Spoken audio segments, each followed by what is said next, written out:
The Financing Adaptation through Enhanced Techniques, or FATEI, is a brand new innovative financing platform that the Solomon Island government has developed. It seeks to support true climate resilient projects through funding that is sourced in order to put indigenous communities at the heart of its solutions. Pacifica TV spoke to the PS of the Ministry of Environment, Climate Change, Disaster Management and Meteorology about the recognition of indigenous people and the connection and intactness to our place as the key innovations that FATEI will be bringing to the table.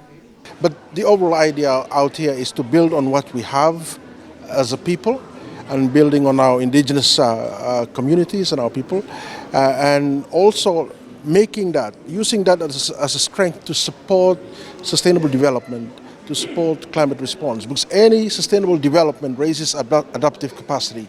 And when you raise adaptive capacity, you are basically also raising the capability and capacity of people and the country to respond to climate change. We have done work on this already to, say for example, the Tina Hydro project which we also sought assistance from the Green Climate Fund to the tune of 86 million.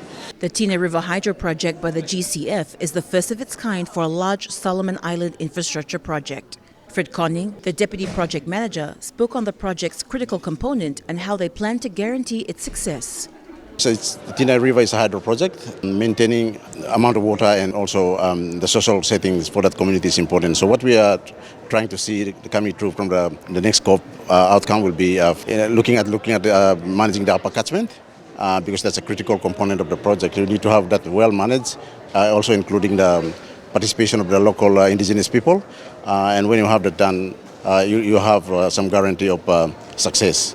And I think that's very important that, Great Climate financing from the COP28 will be very important to make sure that this happens. The Tina River Hydro project is one of two large transformative projects that the Solomon Islands government recently prioritized. The director of the Investment Analysis Unit explains why. We noted that infrastructure plays a critical role in addressing climate challenges posed by climate change. To mitigate and adapt to climate change, sustainable infrastructure is not just an option. It's a necessity that the government is currently prioritizing. On that front, SIG, Solomon Island government, is undertaking on large transformational investments to boost its economic growth. Two projects that I want to highlight here are the Tina Hydro project and the Binaba project. The components of this project have climate change adaptation or mitigation effect. Mr. James Terry spoke about the benefits on the Bina Harbour project, the first real development and investment project in the Malaita province. The benefit from the Bina Harbour development project is to bring a huge benefit to the local communities in Bina Harbour and as well as the Malaita province and the Solomons.